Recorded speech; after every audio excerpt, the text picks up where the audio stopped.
Hey everybody, Shane Presley here, Rock Paper Podcast. Thanks for tuning in to another episode. I want to take a moment to tell you all about my next singer-songwriter storytelling showcase happening February 11th in Chesterfield, Missouri at Naked Vine.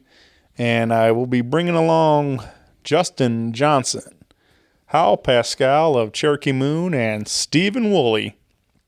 Again, that's Tuesday, February 11th. Naked Vine, 7 p.m., $10 at the door to get you in. And if you haven't been, this is an intimate show. 3 writers sitting on stools, sharing their stories behind their songs, playing acoustic, and it's a whole lot of fun. So come on out and join us out there. And if you haven't been to Naked Vine, you're really missing out. It's this hidden gem out in Chesterfield, calling it the best city bar in the county.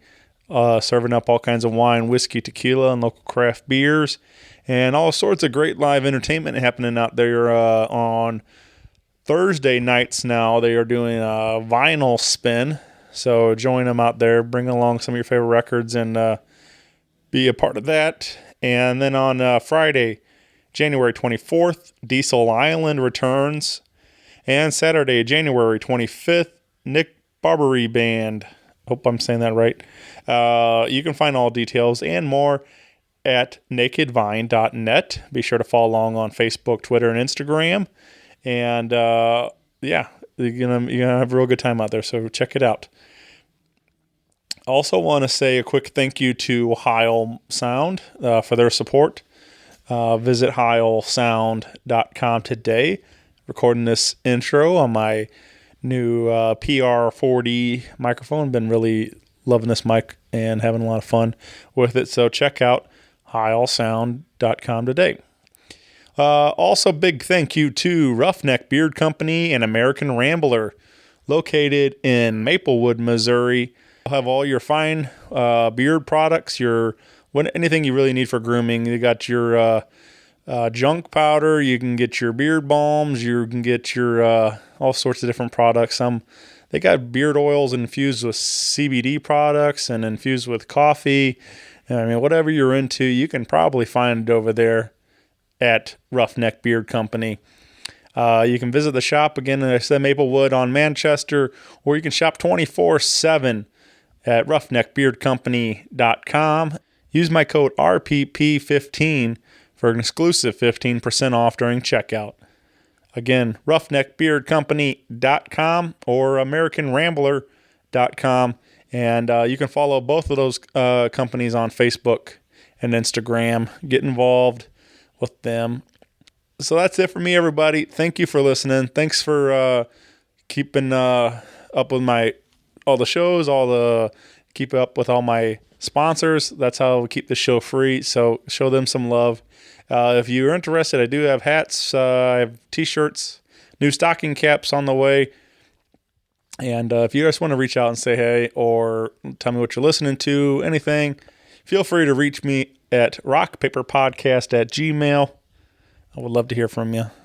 That's it for me, everybody. Sit back, relax, enjoy the new episode. A podcast is kind of like it's like a radio show that's not on the radio. It's on the internet. Does that make sense? Uh-huh. Yeah. That's also like my mom. It makes it sound more confusing, doesn't it? It sounds like this. Hey, everybody, this is Brother Jefferson. You're listening to Rock Paper Podcast. Rock Paper Podcast. Scissors beat paper, paper covers rock. Rock beats scissors, Shane covers non-stop. Never know what new kind of guests that he's got coming at you. Live and direct on the spot. Could be rock, folk, country, or hip-hop, jazz. All kind of folks that he has. Could be an artist or a comedian to make you laugh on the Rock Paper Podcast. Double-decker fudge round, rolling round town. Shane coming at you live and direct from ground zero. He's your hero, he's your bestie. Rock Paper Podcast with Shane Presley.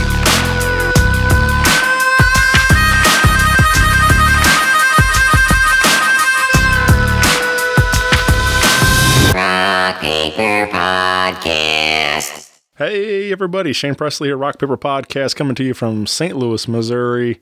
Recording today at beautiful Blue Lotus recording studio here in St. Louis with Brother Jefferson and Paul Niehaus. Hey. Welcome to the show, guys. Thanks for having me. Indeed. Us. Yeah. Into. This is, we've done several down here now at this point. This is kind of a home away from home, essentially. Sometimes I feel comfortable here every time I walk down the stairs, and just a nice space to be in and getting to talk music and surrounded by all this gear. But it's fun to always get down here and talk about new records and things too. And we've had Gene Jackson and Roland Johnson and a bunch of great records to get to talk about, and that's again the case today, talking about Brother Jefferson's Reflections album's out now, and we're going to get into that, and you got another one on the way, and a lot of things are cooking right now. So, but this is our first time really hanging. Me and Jeff have been friendly online for a minute, and stuff. I've been following from a distance with some of your career, keeping busy with trying to you've been playing around at a lot of different venues around town for years, but this is my first time really getting to sit and talk and get to talk about some of your music. So I'm excited to be here and get to meet you officially. Peeking behind the curtain today. Yeah, right. It's not a pleasant view, man. But I guess so. I kind of like to start these at the beginning. I'd like. So are you always from St. Louis, Jeff? Born and raised here? Well, I'm an Illinois boy. All right. The Brother Jefferson thing is St. Louis based. You got to have a central location. I've been hanging around the St. Louis area going on 20 years since the first time I sat in with Marcel Strong, and that was the first time performing out? Oh, no. Oh. No, the first time performing out was in 1978. My brother and my dad and myself played for a retired Campers Association potluck get-together, and I was 16. Nice. And they wanted to know, go back to a little bit. My dad had a welding and machine shop out in Greenville, Illinois, did a lot of farm repair and that kind of thing. And the president of this retired campers group was a retired farmer, and he brought his truck in to have a new trailer hitch installed or something. And my brother and I were in the office of the welding shop playing our guitars and singing, which was an everyday occasion back then. And after this fella left, my dad come in and he said, "Mr. Albert, want to know if we wanted to come down to the campground this weekend and play some music on Saturday evening." I'm like, "Yeah, that'd be kind of cool." He said, "Well, they'll feed us and then they'll pass the hat. We can play for an hour or so and, just have an enjoyable evening."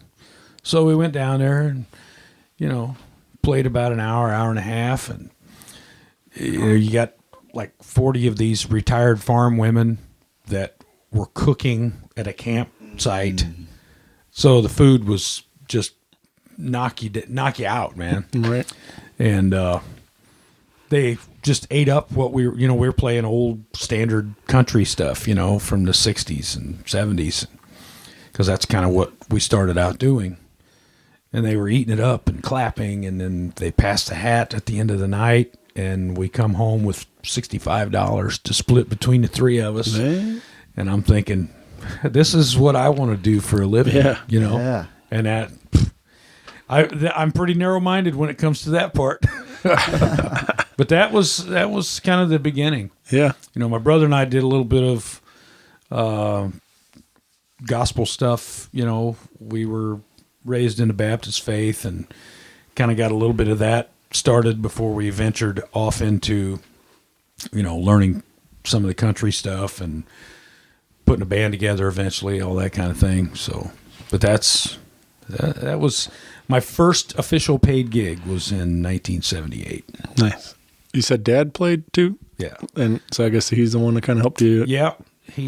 My mom and dad, when they were married, were part of a gospel quartet with another couple. My dad played guitar. The other gentleman played piano, and they sang 4-part, gospel, old traditional gospel stuff, like you'd heard from the Lester family back in the day. And that's kind of where that all started. And once I convinced my dad that I was actually genuinely interested in learning to play guitar, he actually did a job for a fellow off the road and took an acoustic guitar in trade for the bill so that my brother and I would have something besides his expensive good Gibson guitar to learn to play on. So, he kind of got the ball rolling, and he said, if you guys are serious about it, here's the guitar, here's a Mel Bay chord book, and we've got albums and 8-track tapes at home to listen to go by, and just basically turned us loose. Nice. So, I didn't. My story didn't quite pan out the way yours did, but I relate a lot to that because that's kind of where, when I was a kid, my dad played, and played a little guitar, little electric guitar, and kind of dabbled with piano just a bit. But we would have these like weekend, Saturdays or Sundays, and hang out, and me and him and my brother, we'd all kind of get around, and Dad play a little bit, and we'd start singing, and we always made the joke that we had like this family band thing going, and right. And I can recall like Ozark Mountain Daredevils and playing I've been standing on a rock. Oh yeah. Just waiting for my seeds to grow. And so we had these great memories, but I always enjoyed music even then as a kid and still today, but just never had that like thing that spoke to me saying, hey, you need to grab a guitar and play or whatever it is. And yeah. So it's cool that inspired you to wanting to play though. Yeah. It's all I've ever really wanted to do. Yeah. Once you get that response from an audience, and $65. It's like it's $65. Yeah. At 16 years old. Yeah. In 1978. Yeah. It's like, hey, for an hour's work, and they fed you. Yeah. What else can you want, man? I take that right now, man. It's a good deal. Yeah. So when does you say you're performing a lot of standard type of country stuff. When do you start wanting to kind of get into the originals and things? The originals came really, really later. I wrote a couple of sappy, hokey, like teenager kind of puppy love kind of songs, like when I was 18 or 19, that have never seen the light of day. And till now, no, they won't. Coming up on Rock Paper Podcast. They won't. I'll pull a plug on this right now, man. But just a couple of those, and it never really came easy. And back then it was.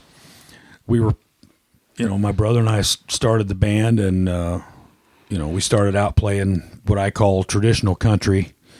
It was Buck Owens and Charlie Pride and Hank Williams Sr. and, Johnny Cash, that vein of country.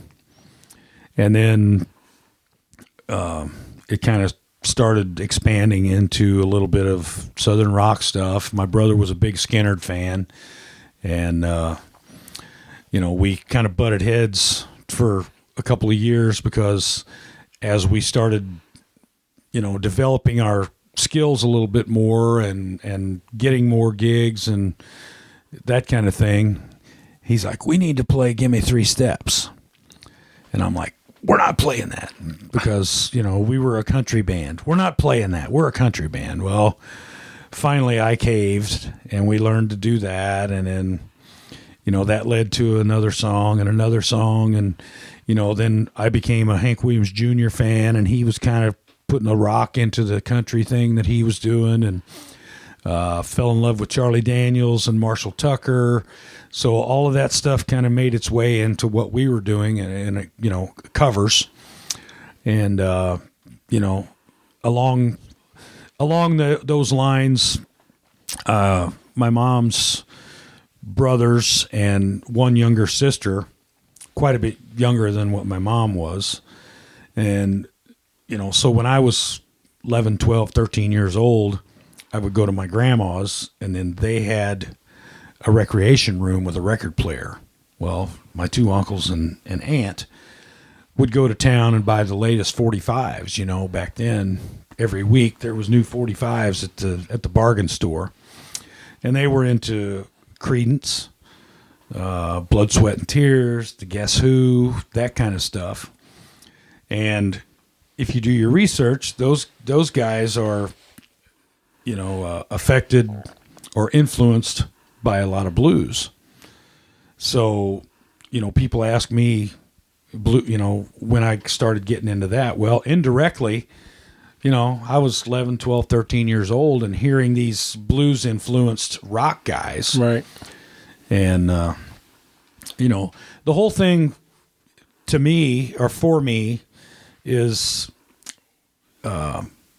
like I heard B.B. King and kind of, Thrill Is Gone. That was my, moment with him.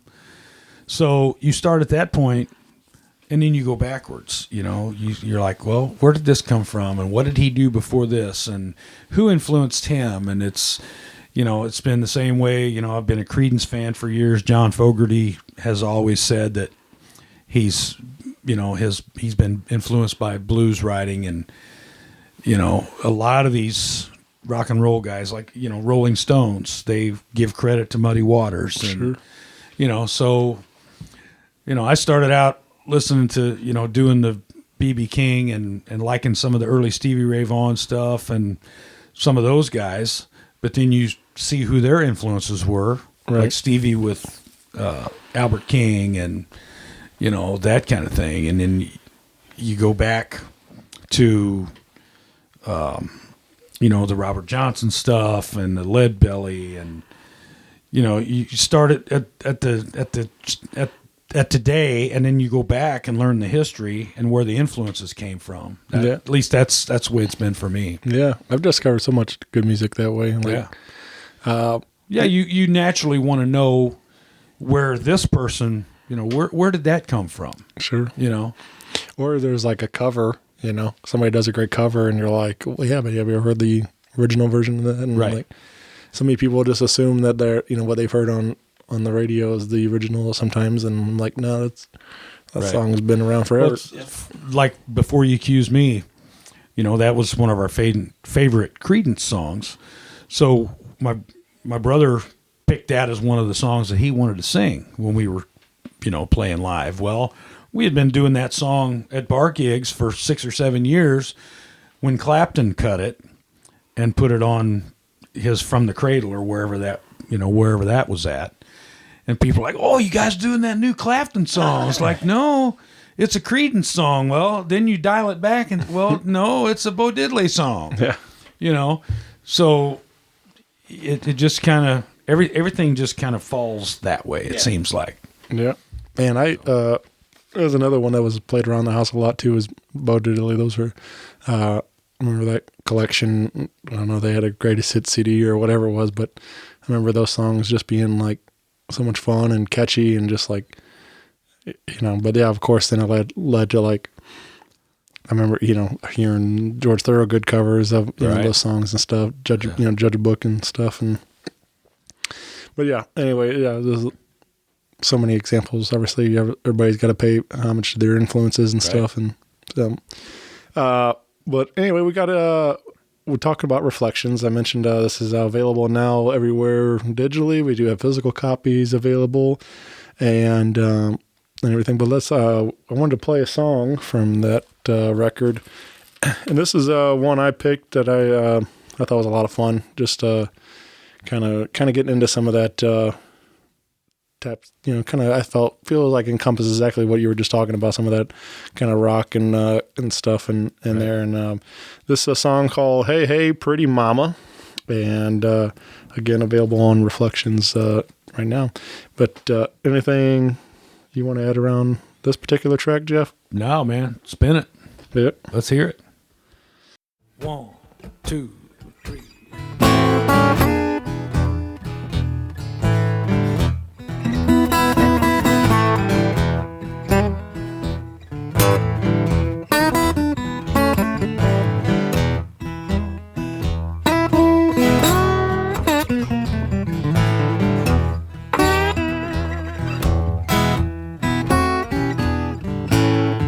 Wake up in the morning, wipe the sleep out of my eyes.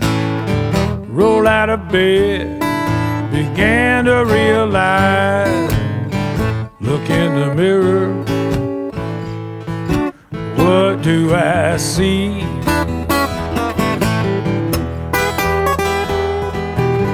I think somebody trying to play a trick on me.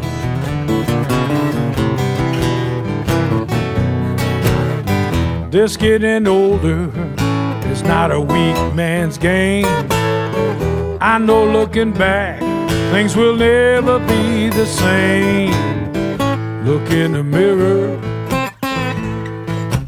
what do I see?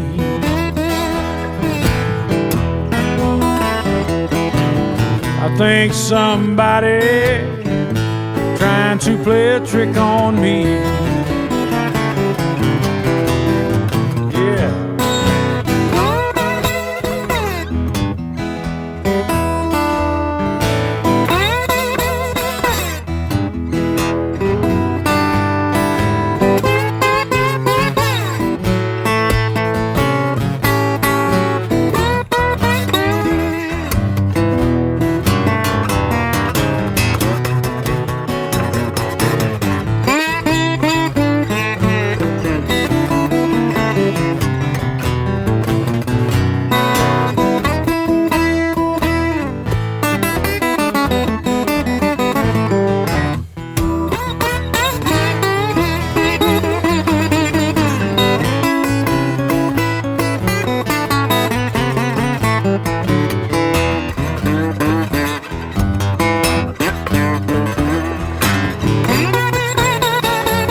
This life, it ain't been easy, but I'll keep on keeping on.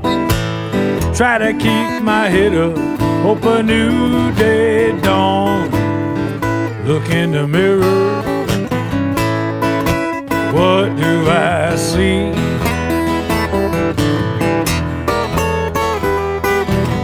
I think somebody trying to play a trick on me. Well, this man in the mirror ain't the man I used to be. Time don't stand still for no one, you owe me. Look in the mirror, what do I see?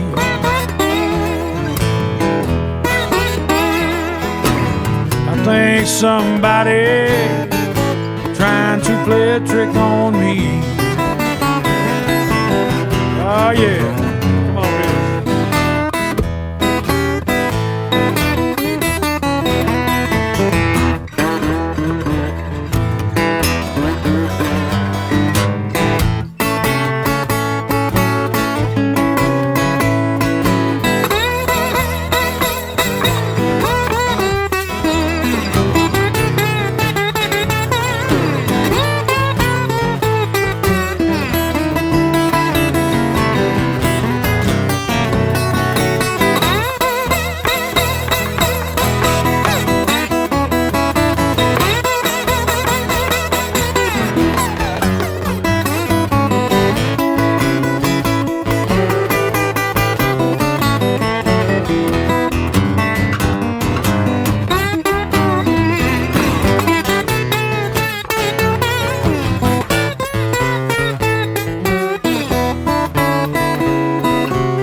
It wasn't long ago. What for the release party for this That was at the Sheldon on November 19th. Yeah. Yeah. We had a real good time over there.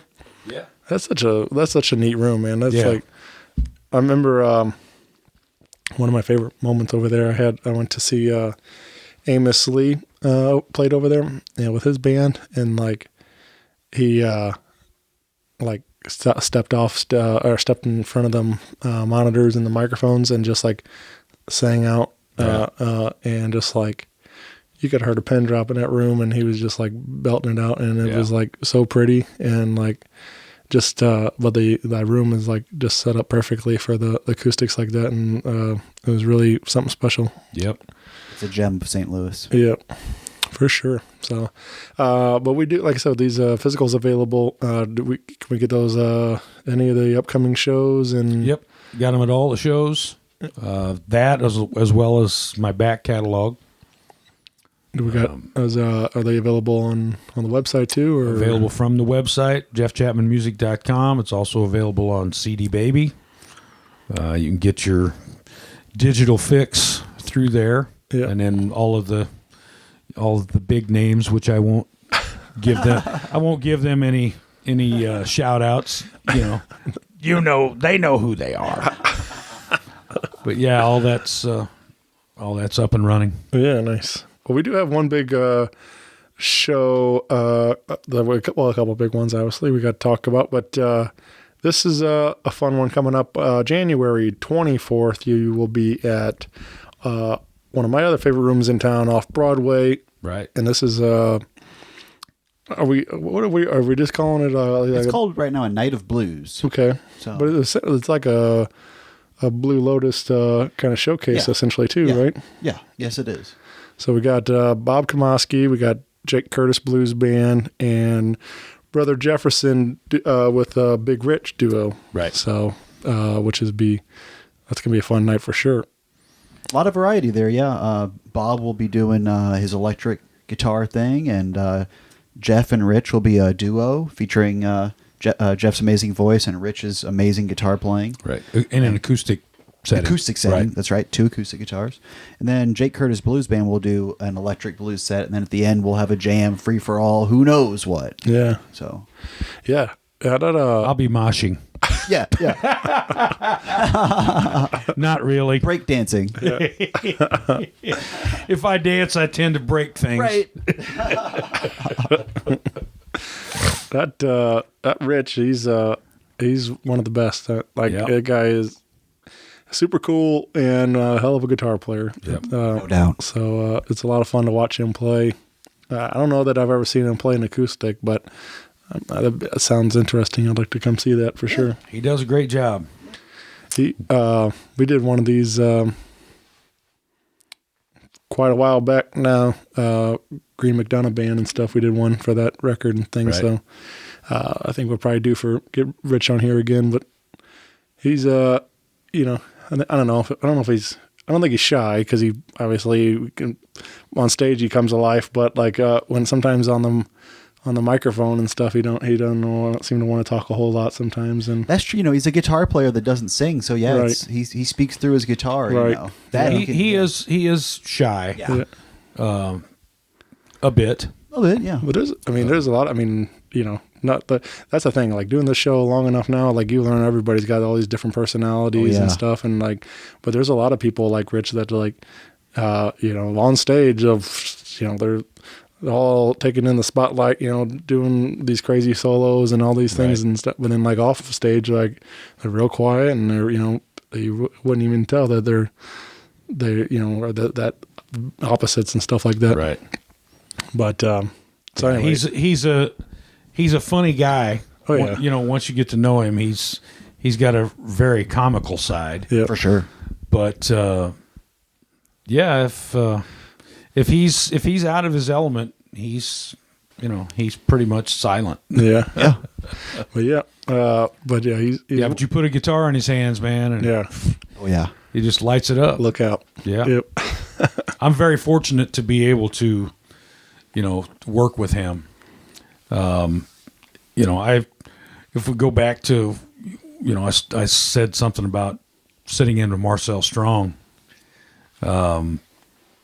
that eventually led to me being part of the Hardtail Blues Band with Matt Lauder and Brian Massey and several different drummers over a couple year period of time. Most of the time it was Jesse Jones, who's been Marcel's drummer for forever. Yeah, and that was the era that I met you. It was that same band Right. at Beale. Right. That's how I met Jeff in about 2008, I want to say. The Monday Night Blues Jam at Beale on Right. Broadway. Right. So You were just a college boy then. I was so young. Jeff sent me a picture the other day. It was us on stage, and it was 2009 Yeah. together. So Yeah, that was nice. sweet. Yeah. I mean, I think we've talked about it, but it's probably right around the same time when we met. Yeah, I think so. And somewhere in that era. Yep. I think, pretty sure the first time we met was Matt Hill, Deep Fried 2 Yes. era. So, somewhere in that ballpark. Yeah, that was about 2011. Okay. I believe so. But yeah, that's cool to kind of remember all that stuff, like going back even 10, plus years or whatever. And like we've known each other this long already and stuff. And Man, life. It's Yeah. a trip. yeah. It's hard to believe it's been that long. It really is. Yeah. Yeah, man. Time flies when Time. you have fun. Yeah. Yes, that's true. Well, I was talking about reflections. I want to kind of also tie into why we're here at Blue Lotus too. I get all this was recorded here, right? Yeah, that's Yeah. right. I ended up playing lead guitar on the record, which was just a blast. It's all live in a room. He has a fantastic band, all original songs. So Who's the saxophone on there? Ian Bushman. Ian Bushman. All right. Yes. Yeah, he kills it on the whole record. Sounds great. Yeah. I really I'm a fan, obviously, of horns. I'm good buddies with a bunch of horn players around town, and enjoy watching them play. But it's just that was one thing that kind of obviously I hit play, not really knowing fully what to expect on these recordings. But that's the one thing that kind of stood out as that got my attention was like you just don't hear a ton of saxophone solos and stuff like that. So Well, about 6 months to a year before Frank Bauer joined Jeremiah's band, he'd been playing with me. And, at that time, I didn't have a lot of work, and Frank was looking for a new opportunity. And it came about that Jeremiah wanted to add him to his band. And so he told me one night after a gig, he said, well, it looks like I'm going to be joining these guys. And I said, well, what am I going to do for a sax player? What about me? He said, well, I got this, I got this kid that I want you to try out. And he told me how old he was. And I just thought, man, I don't have patience and time to work with a kid, He said, well, just give him a try. He said, we'll have him come out and sit in with us on a gig, sit in for a set and just see how he works with the band and all that kind of thing. And if you don't like it, then, you can do whatever you need to do. But he said, at least give him a chance. yeah, I said, okay. I have a lot of respect for Frank and his opinions. And I said, okay, I'll try it. So he came out. We played at BB's one night, and he showed up after work, and he wasn't dressed to my specifications for a stage gig, but he come up and we introduced ourselves to each other, and Frank kind of coached him a little bit, and he's got a great set of ears. Instead of jumping in and being lost and going down the wrong path, he sits back and listens and tries to make his instrument fit in, And after about 2 or 3 times of sitting in, he just kind of, and Frank told me too, he said, give him the music, give him a song list, tell him what you want, what you don't want. Right. And if he plays something that you don't want, tell him. And he said, I think he's serious enough about it, and we'll listen and take direction. So it's worked out pretty nice. And for context, how old is Ian now? 23. There you go. nice. Yeah, there were people betting on his age last night at the gig we played. Over under, right? Yeah. Right. So we were tearing down, and some guy comes up and he says, "Man, you're a great player. How old are you?" And he told him 23. Damn it. He said, I was off by 5 years. Which way? And so, it's kind of cool. And everybody, comments about how good a player he is, how seasoned he is for his age, And, I just tell everybody he's got the soul of an old man, know. But he's got good ears, and you got to have good ears, man. Yeah. He just gets in there and does it, adds a lot to the band, and the last couple of years I kind of nudge him a little bit. Come on, go to the front of the stage. And now he's got a wireless, so he does a walkabout once in a while, and all that adds to the show. Yeah. But, Frank's really good at that stuff. He especially you mentioned just him being in the band too prior, but I saw him one night playing, and of course he does it a lot. But I saw him playing up there one night at Oyster Bar, and he walks out, grabs a stool while doing full on saxophone solo, and grabs a stool, climbs up the stool, and he's standing there in the middle of the room playing, and somebody made a comment about it, and afterwards, like during set break, and he's like, "Oh yeah, it was my first time trying that. Like, I'm glad it worked out." And like, wow. I just lost it. I correct. It's like, because like obviously he does it like every time. Yeah, so it's your first time tonight. Yeah, right. So anyway, just but he's definitely a showman. Like, yes, he is. So, but so if Ian's learning from Frank, I'm sure he'll be right there too. So yeah. Well, as it turned out, Ian and Frank's son, Sam, I think his name is, are like best buddies from high school. Yeah. So you've got not only the music part of the influence, but by hanging around at Frank's house, you've got the respect for the parents of your best friend, that kind of thing, and that's one thing about a lot of kids, kids. Ian's a kid to me. He's 23. Sure. So, a lot of kids they don't have a lot of respect for older people, It's just kind of the way of the world, sadly.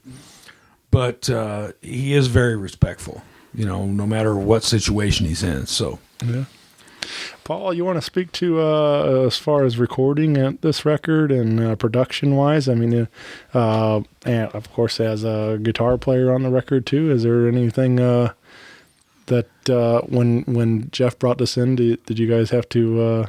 Did you hear anything? Make some tweaks as production side or producer role? Anything? Not too heavy handedly. No. Pretty organic. Just organic. I mean, the band had been playing the songs for a long time. Right. Me adding my guitar to it live with the band was just a treat, and recording live is high risk, high reward strategy, so right. You might have to do a song 3, 4, 5 times in a row, but if you end up getting a great take, then it's all worth it, because it's just everybody listening in the moment, everybody watching, and live vocals and everything. So it was really fun. Just doing live solos with the band while on a record is fun. It's high risk, high reward. You know, it's like, am I going to go for something new or different? It's, you don't want to have a wind up monkey solo where it's just, here's this lick, then this lick, you want to have some fun with it and let it develop. So I had a blast with it, and I hope people enjoy it. Nice. Yeah, well, I did. I listened to it the other night, and then I revisited on the way just as I was coming down here, kind of get refresher and stuff. And it's like, I mean, the whole record's really well done. So it's a good job, guys. You. Yeah, that started from we had the opportunity to do a song on 17 and 17, the Blues Society compilation. And so the song Scars that also appears on this album was one that we did for the Blues Society. Yeah. Mm-hmm. And we were here that day, recorded it live as a band.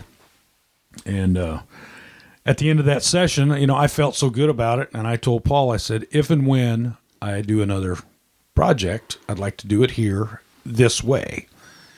And he's like, yeah, that's cool.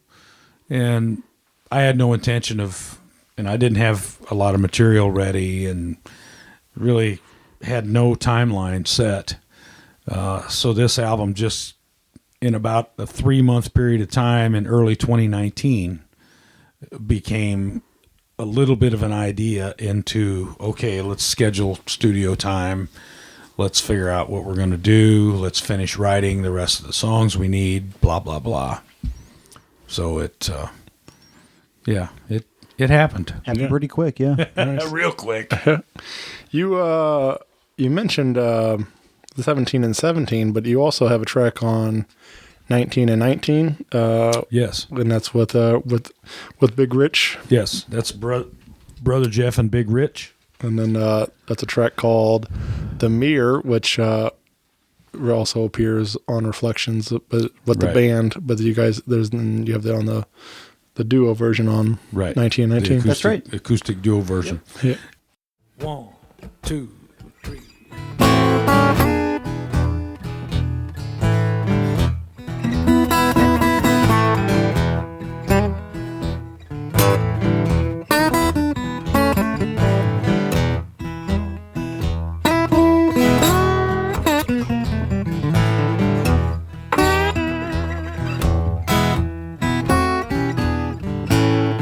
Wake up in the morning, wipe the sleep out of my eyes. Roll out of bed, began to realize. Look in the mirror, what do I see?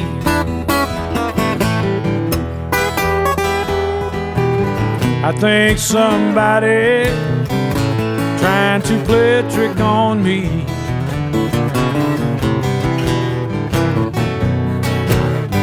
This getting older is not a weak man's game. I know looking back, things will never be the same. Look in the mirror, what do I see?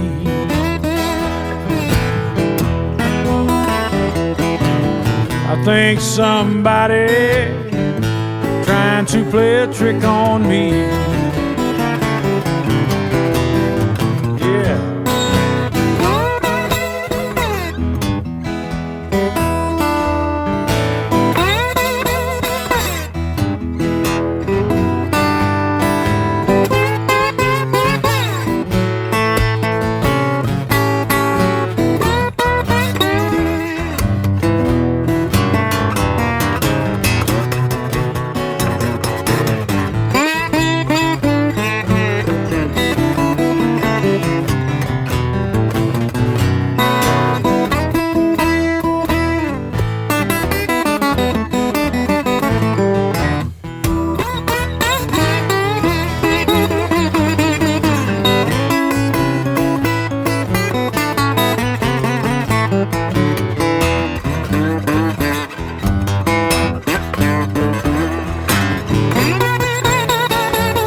This life, it ain't been easy, but I'll keep on keeping on.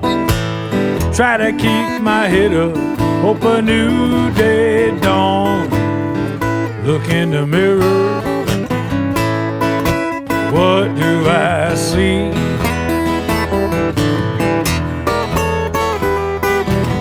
I think somebody trying to play a trick on me.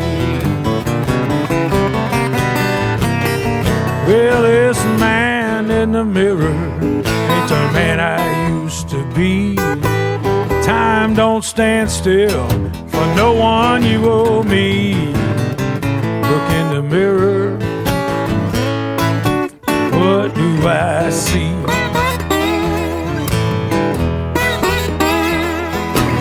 I think somebody trying to play a trick on me. Oh yeah, come on, Rich.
Rich and I entered the Road to Memphis competition for the IBC through the St. Louis Blues Society, and it all just kind of snowballed. It seemed like by midsummer, everything just kind of started blossoming. Yeah.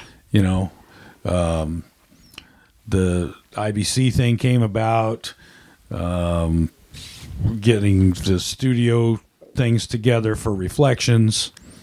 And, you know, Rich and I talked about it and decided we wanted some type of a product to take with us when we went to Memphis later this month. And so we picked up 7 of the better songs that I think we do together, original material, and came to Blue Lotus and spit out an EP. And as it happened, Jeremy Siegelmoss and I guess Paul was, I don't know if Paul was involved or not, but Yeah. all of a sudden I hear, hey, we want to do one of these acoustic songs, you know, for 19 and 19, and, you know, kind of tie in the whole aspect of the IBC and the Blues Society and new original music, you know, the whole thing. So yeah, it's just been it's been quite a snowball for the last 6 or 8 months. Nice. And so the IBC thing coming up, that's the International Blues Challenge for folks that don't know. That's in Memphis at the end of this month. So Jeff and Rich are representing St. Louis in the solo/duo category, and Jake Curtis Blues Band is representing St. Louis in the band category. So all the blues societies all over the world each send their representatives. So they'll all be competing in Memphis on Beale Street at the end of the month. So we're really excited about that. Yeah. Yeah, man. Very cool. And for Blue Lotus, it's a you know, since Jake is a Blue Lotus artist, and I am as well, so Fly the flag down there in Memphis. Yes, sir. yeah. We'll be schmoozing real hard. No, that's awesome, man. Like, and this, I mean, you know, I feel a little bit of that. I haven't got to, like, you know, represent like that, but I feel a little bit. I represent St. Louis everywhere I go. Yeah. I like to tell everybody I'm proud. You know, I'm very proud of my city. That's why I do this. I like to document all this because I'm proud. I want to showcase what we're doing here, and right. But then to go to represent something like that on like a more of a, you know, national level and stuff, and you know, and to say, hey, we're, you know, representing St. Louis here. This is very cool. Right. And it's kind of cool because last year High C won the whole thing. Yeah. So we're on everybody's map a little bit more than we were before that. Yeah, there's just so much going on, you know, music wise in this city. It's you know, 7 days a week. Yeah.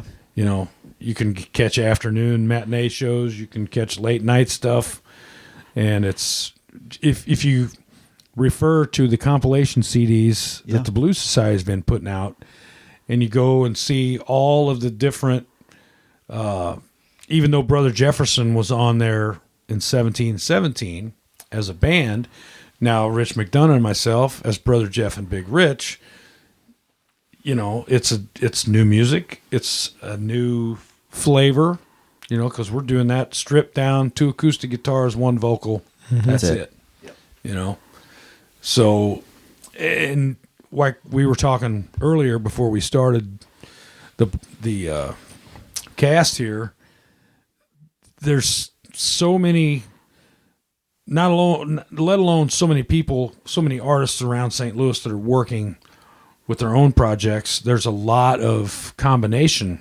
groups, Right. you know, because I have Brother Jefferson, but I also work with Rich in the Rhythm Renegades, and now Rich and I are doing a duo together. So yeah, there's a man, you name it. Yeah. It's like a big old stew of gumbo, man. You just Yeah. throw some more of this and some more of that, and you know, it's pretty cool. You know, the average person off the street that shows up, like for instance, this past Wednesday, I was doing the Renegades show, and I had taken a friend of mine along that had not got to see Rich play, and we got off stage, and it was Rich, myself, Popcorn, John May, and Matt Keys. And we played the first hour, and it was one of those nights where everybody was headed the same direction at the same time, and everything we went for worked. Yeah. And we come off stage at set break, and I've walked over to where my buddy was sitting, and I said, "Well, what do you think?" He's like, "Man, this is awesome." He said, "It's like you guys play together all the time." And I said, "Well, it's just it's a good vibe. Yep. It's good players, and we just kind of throw an idea out there, and all of a sudden it's 6, 7, 8 minutes later, it's a done deal, man." Yep. So it's pretty cool. Yeah. I mean, I relate so much to that too, because like I feel like that too when I watch music a lot of times, especially like bands like that kind of like a revolving cast of characters sometimes, right. and somebody might, or just a jam thing, somebody might just jump up and hey, we're this one that goes this way, da da da, and but like the fact that since I'm not a musician, just a fan, like, and I sit back and I watch these guys like able to like speak to each other in a whole different language, and like to where you can just fit right in with a song or the whole right. set, and nobody knows the difference. Like nobody knows that. Oh yeah, we're just winging it up here and stuff. But it sounds so good that people assume you've been doing it like that way forever. So anyway, so that's just like it's fun for me as a fan too to see that kind of stuff come together like that. And I think good competent players, when you get in a combination together, it seems like everybody kind of elevates their game. It's not an ego thing, but I think it's the desire to make it sound as good as possible. And then once it starts going good, it just kind of it just feeds itself, and it gets. I always say it creates great moments, and you walk away from any kind of a gig where even if you've got 4, 5, 6 moments from a 4-hour show, it's still that's what makes it worthwhile, Yeah, man. Well, we got one more I want to throw in here. This is a live take that we performed down here, solo acoustic down here, Blue Lotus, and this is a song called "Watchin' the World Go By." Also featured on the studio version will be on this EP with Big Rich, right? So brother Jeff and Big Rich duo, and but this is just you solo acoustic, but what I love about this, and especially acoustic music altogether, is like that it really allows your vocals and your lyrics to come through and stuff. Like you get to really hone in on what you're talking about. Right. And this song in particular, I feel like is a great example of some great songwriting and stuff. Like it's it's a powerful song, man. I appreciate that. Yeah. So anything you want to talk about this one? I was going through kind of a rough period at the time, and just happened to I was sitting at home at the computer just kind of pondering what I was going to do next, and got a phone call from a friend of mine, and he says, "Hey, what you up to?" I said, "I'm just sitting here watching the world go by. The meter keeps on running," referring to monetary situation, because the power bill and the phone bill, the water bill, everything, the meter just keeps running. And he said, "Man, that sounds like a great song title." Yeah. And I just kind of chuckled, and we spent 10 or 15 minutes on the phone, and got off the phone, and I guess it just kind of stuck in my head. I went in the other room and got a guitar, and about 15, 20 minutes later, I had a song. Yeah. Nice. And I was, just listen to the lyrics, you can kind of figure out where I was at the time.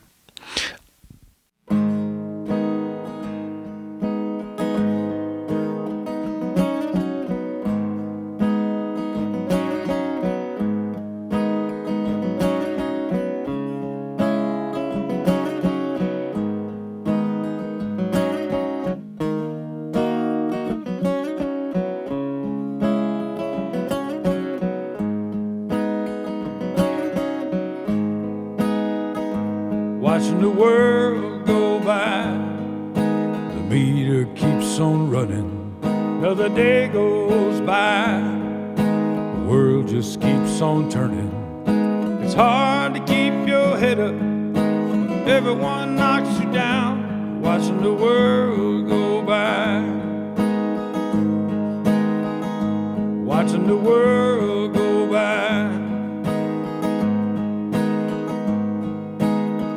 Here's another tale about the woes of the working man. Spends most his life making money for another's hand. One day something happens, everything is gone. He's expected just to pick up, dust off and move along, watching the world go by. The meter keeps on running, another day goes by. The world just keeps on turning. It's hard to keep your head up when everyone knocks you down, watching the world go by. Watching the world go by. He keeps it from his family, doesn't tell his friends. Don't want to have their pity, just tries to meet the ends. His mind just keeps on aching, his heart is breaking too. Sleepless nights keep coming, trying to figure out what to do, watching the world go by. The meter keeps on running, another day goes by. The world just keeps on turning. It's hard to keep your head up, everyone knocks you down, watching the world go by. Watching the world go by.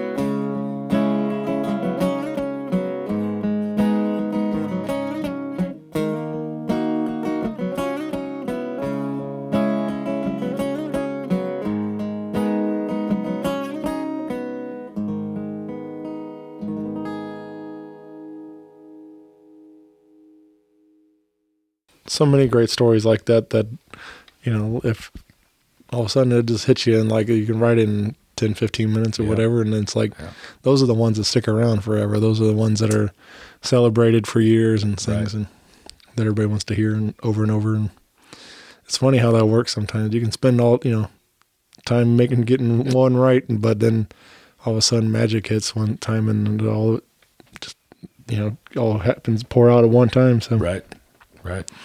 But that, just a great song, man. And there's a couple really good examples too on Reflections. Also, just like I really enjoy your message and things. But I'm kind of with your friend too. Like it's not.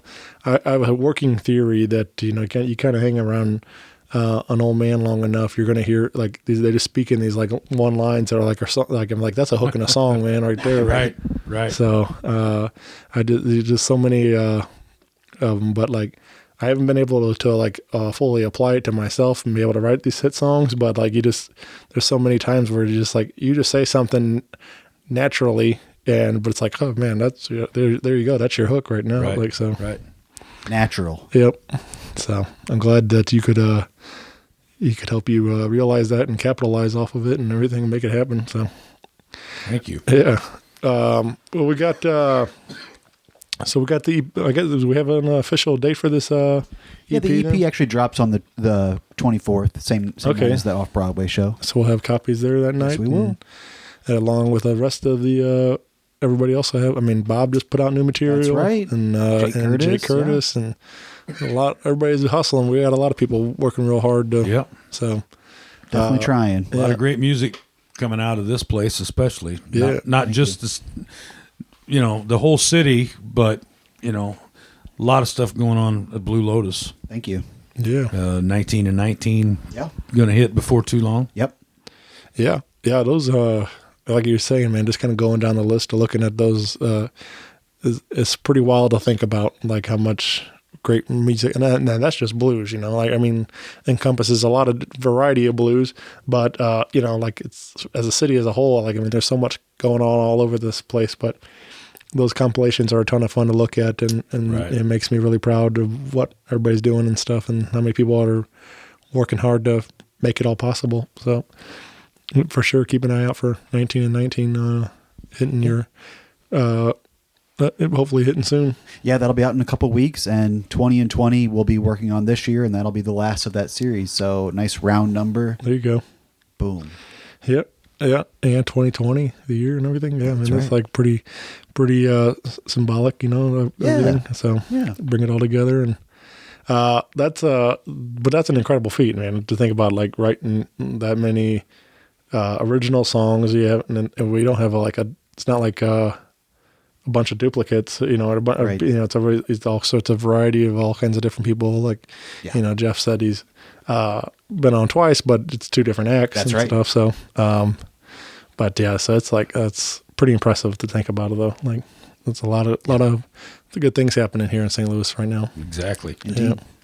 We got the big party again on January 24th at Off Broadway with Brother Jeff and Big Rich, Bob Kamoske, and Jake Curtis Blues Band. Tickets available at offbroadwaystl.com. Mm-hmm. But we have another big party we want to tell you about. You can mark on your calendar for March 27th. You can see Brother Jefferson at the Wildey Theater with Jeremiah Johnson we mentioned. It'd be his Jeremiah Johnson Band's record release party for Heavens to Betsy, right? That's what we're calling it. So yeah, that'll be a really cool night, and that'll be a great show, man.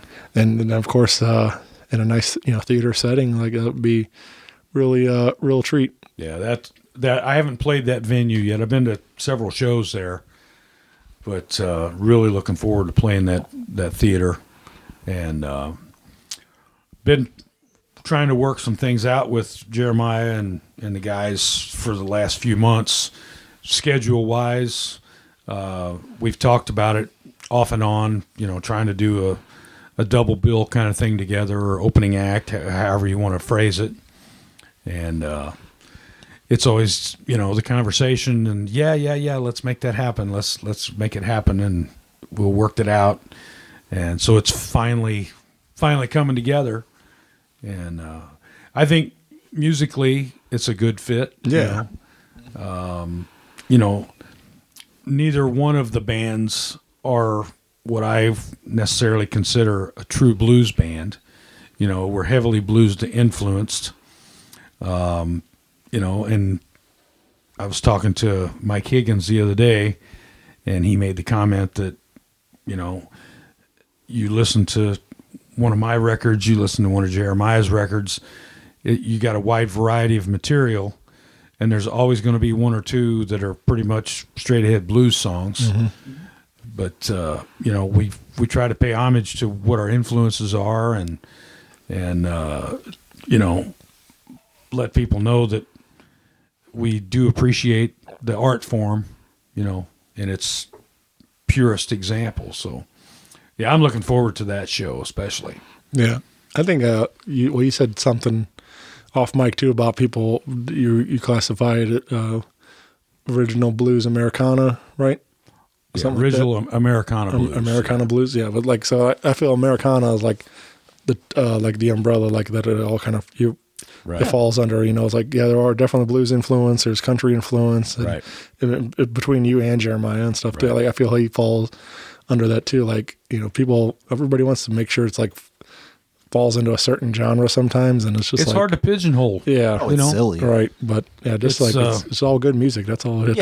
Art is selective anyway, It's, but yeah, that'll be definitely a great evening, and I think tickets are available for that show too, right? Yes, they went on sale.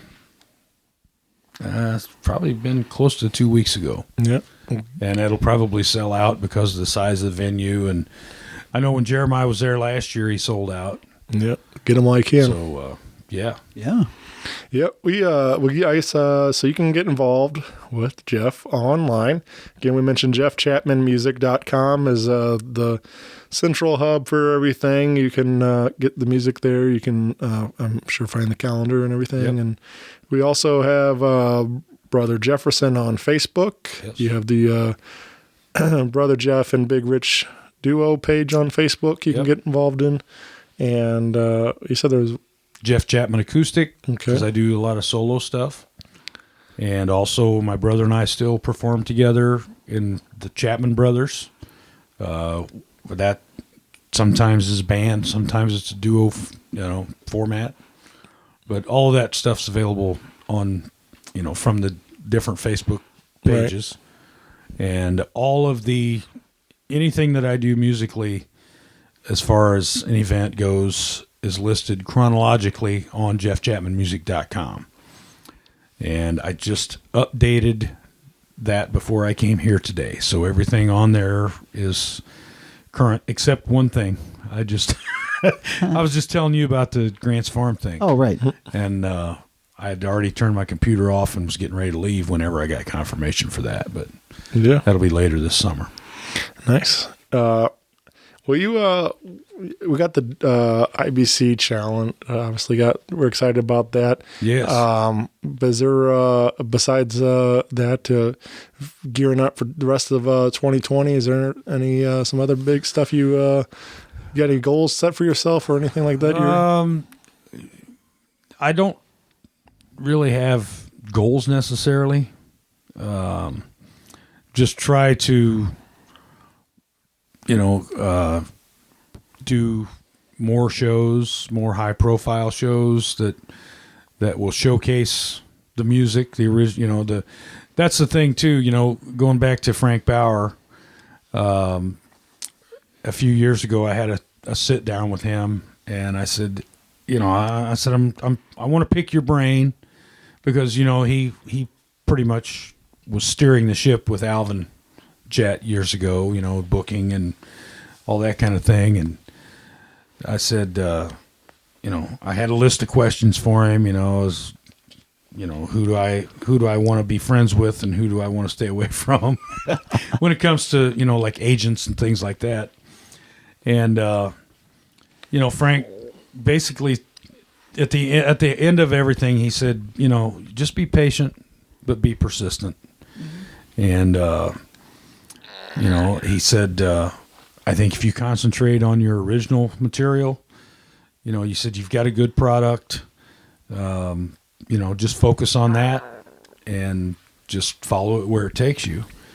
And, the new Reflections album has just kind of, given me a little kick in the seat of the pants.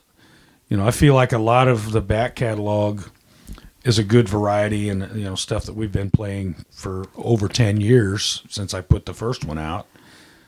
And, but everything seems to still have legs and, it's relatable. A lot of different things are relatable to different people on different levels.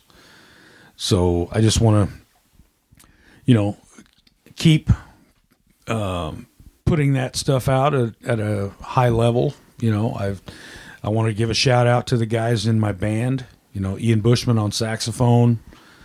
Brian Massey's been with me for a long time on bass, does some background vocals, sings a couple of cover songs throughout the night. John Logan is the newest addition on lead guitar. And Shane McGuire was with us in the studio. He does a lot of the live gigs. And then I've got a couple other local guys, depending on who's available for the shows. But, yeah, just, get the name out there, keep pumping out the original material. And I have a product that I'm selling, whether it's physical merchandise or what you hear from the stage. Right. And, that's kind of my focus and my ambition. Just keep moving forward and, climb that ladder a little bit, following in the footsteps of, guys like Jeremiah and Marquise Knox and, High C's really, stepped up her game since last year. And, I want to just do the best I can with what I got and keep it rolling. Yeah. Nice, man. Yeah, very nice. I've been doing this recently. I have a couple of random, like, kind of rapid fire questions I've been asked, Nice. liking to ask, and these are fun for me. But do you have a dream duet or collaboration? No, I hadn't even thought about that. I mean, Does dream imply like celebrity all time? Yeah, like, it can be or whatever. like- It could be whatever. Yeah. right. Like you and I. You want to collaborate with me? We're making it happen right now, man. Yeah, we're gonna start the wheels rolling here. I was gonna say, Yeah. I think you're living the dream right now. You get to work with Paul Niehaus in his beautiful studio. You get to record with Big Rich. I mean, like that's you got definitely some all-star cast around you. Like, I'm very grateful for the situation I'm in currently. yeah, It's taken me a long time to get to where I'm at, and back to Frank, be patient, be persistent, and sometimes my patience doesn't want to cooperate, but everything happens for a reason, and over time, if sometimes you have to let things develop on their own and then follow through. I've got an answer to that question though. For my with him, I would like so Scars, the song we referenced earlier, 17 and 17, and on Reflections. Chris Stapleton would kill that song. yeah, So love to see you guys do that as a duet. Make it happen, brother. yeah. I'll make some calls. Pull some favors. Yeah, right. I got some open dates. I can drive to Nashville, or he can come up here, and There you go. we should do that here. Yeah, Get Chris be Stapleton amazing. to come to Blue Lotus, and That let's would be make it happen amazing. here. Chris, if you're listening, call in. Yep. Hey, we've got a mutual contact here in St. Louis. Yeah. with Don Bailey That's right. All right. from Evangeline's. Yeah. He's got a Grammy from Songs in a Room. Songs in a He Room. makes Yeah. some of the songs on that record. very Won a nice. Grammy for that. Yeah. Yeah. Hey, Don, Make it happen. we're calling on you, buddy. Make it so. Yeah. What about what's a song that always gets stuck in your head, Jeff? And Paul. What do you guys both can answer? That gets stuck in my head. Yeah. You get any? That changes daily. Same. I get different ones every day, and it doesn't really repeat a lot. There for a while when we were like working on like final mixes and getting ready to do that, there was, and I don't recall which song it was now, but I had one that every night when I went to bed, it was just kept like I was on a loop. Right. I couldn't go to sleep. It was Yeah. just kept going. I relate. And there wasn't anything wrong with it. No. I guess just listening to the the mixes and making sure we had everything ready before we push the production button. Right. And that happens too. You try to relax, and then your brain just keeps going, and sometimes it's a song, sometimes it's hey, you didn't update your Facebook page today, dummy. I get that. I tend to whistle a lot of work, and I get that Bee Gees "Staying Alive" stuck in my head, just like a little groove whistle on Okay, that. thanks for the earworm. Yeah, buddy. right. I mean, just, that's the one that always sends it gets stuck in my head. So. And I mean, like, yeah, it's a fine enough song, but it's just funny. Like, it's not like I go around listening to Bee Gees all the time, but but it just gets stuck and gets catchy, and it gets stuck in there, and you just. Yeah. But if you're moving around working, that's a a song to have. Right. It does motivate you a little bit. Disco is perhaps the most infectious genre. Yeah, gotta pick up in my step. But, Did you do that today while you were clearing sidewalks? Well, you don't want to know what I was saying there. Do you do any celebrity impressions? No, I do not. No. I keep thinking with that beard and your hat and everything, kind of Billy Gibbons thing going on. I don't know if you ever get that at all, but 1 year at Halloween, I borrowed an Ibanez Iceman, which is like the Z-body style guitar, and I covered it in white fur. There you go. And then I made an apparatus to attach to the back of it where I could spin it. Right. Wow. And got a wireless guitar bug that I could plug into it. And then we were actually playing a gig for this Halloween party, and then during one of the breaks they had a costume contest. So I had an old tuxedo jacket, and I had a friend of mine that makes my decals make me these elaborate, I don't know what you call it, like a Western style, swirly lines we stuck to the jacket. And I had a fuzzy hat and Ray-Bans and this guitar. And so when it was, everybody steps forward for the audience to give their approval. So when I stepped forward, I was playing the the LaGrange lick, LaGrange, and then I spun the guitar. Ooh. And I thought, man, I got this.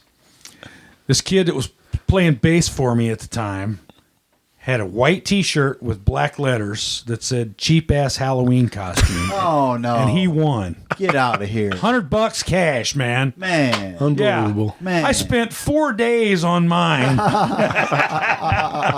It was fan voted or what? Yeah, audience. Man, audience approval. Those are the most unscientific polls. And whenever you see it's always the last person they get to. It's like that's all Yeah. Those are so unscientific. Yeah. Yeah. That was that was about it for me. You were robbed. Yep. Yep. That yeah, man. Shout out to Billy Gibbons. He one of the coolest. Yep. That how. Yep. I like that. That's why I just really enjoy singing those songs because they're just fun. And but one of my favorite Billy Gibbons moments, I got to see him at Family Arena, ZZ Top, and at the time, I guess I think there was like a anteater born at the zoo or something like that, and so they had like the day off, so they went to the zoo and they hung out there, and but it's just a simple story about a baby anteater, but when you hear Billy Gibbons telling you the story, it just sounds so much cooler in that voice. And he's like, yeah, they got this mama anteater, they got this daddy anteater, now they got a baby. So it's just like, so it just sounds so much cooler when you hear Billy Gibbons telling you that. So. He's so cool. Yeah. So, let's see what else I got on here. Is there a TV show or a movie that you wish you were in? I don't know. I don't know what it would be. Yeah. I've actually done some movie work recently. Guy here in town does. I don't know what it's actually. I haven't gotten a full definition of what takes place, but I think what he does is like a condensed version of a script, and then tries to sell it to a bigger studio, bigger production company. Okay. So I was recently involved with that. It was shot at BB's back in September. Does that sound right? End of September? No, end of October. And right now it's called Strong Boy Teaser. And it's a story about John Sullivan, the bare knuckle fighter from the late 1800s. So it's kind of based on a true story, but I was the bartender, had a non-speaking role. And the preview / premiere is coming out the end of February. So I'll get to see whether my Made the cut. 30-second snippet made the cut or not. Nice. Yep. But, That's yeah, that was a long day, man. I was there 14 hours. Oh my God. I was actually on scene 2 times for about 20 minutes each time. Wow. And yeah, acting's not really for me. Yeah. That is kind of a bucket list thing for me someday. Just like have one line in like some random movie, or just like walk in and be like, say whatever, say something. But I just think that'd be fun. Just like that'd be my one claim to fame. Like, yep, there it is. The end result is cool, but the time that we spent here in the studio recording, to me, gets to be tedious after 4, 5, 6 hours. Yeah. But to be there for that length of time, it's like, man. Right. Yeah. And I understand by seeing the process why it takes so long. Because you see a finished product and the different angles of the, like someone is speaking, two characters speaking face to face. Well, when character A is speaking, the camera's on their face. When character B is speaking, the camera's on their face. Well, they don't have multiple cameras. They run through the scene from one angle, then they switch it over and do it from the other angle. And then, depending on what type of scene it is, there might be 3 or 4 different angles for a 3-minute segment in a movie or a television show. Right. And, so if the actors fumble the words or, for instance, on this production, there was a scene where a saloon girl was walking through the crowd, and one time she walked too fast, and one time she walked too slow, and then 2 or 3 times in a row she looked at the camera, which is a no-no. And so, you cut it, you start it over. Yeah. You start it over. You start it over. All right. So what was probably a 30 to 40 second segment turned into 45 minutes of shooting time. All right. So, you wonder why they take so long making movies and it costs so much. Yeah. Because, like that, I don't know how many people he had there. You got your sound people and lighting guys and this whole crew that's just running nonstop. So while we're sitting around, the crew is just, they're busy all the time. Right. Yeah. So I've gained a new respect for that. It's I'll just stick to making music. Yeah. There we go. Well, keep an eye out. Maybe you'll see Jeff's movie appearance coming soon. You may keep an eye out for the brand new Brother Jeff and Big Rich duo EP coming out at the end of the month here. You can get a copy January 24th off Broadway. We got Reflections available everywhere. We've got the IBC coming up. Big things happening, obviously.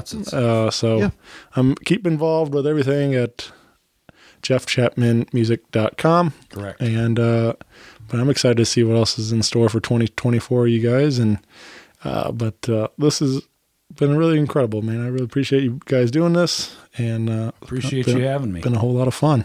Thank you so much, Shane. You're the man. Oh, thanks, Paul. I'm just a guy, just a guy that likes music. We're all just guys. Yep. Yep. But I appreciate that. But that's it. Thanks, everybody. Bye. Peace out. Peace out. Rock Paper Podcast. Rock Paper Podcast. Rock Paper Podcast. Rock Paper Podcast. Well, yeah, that was it.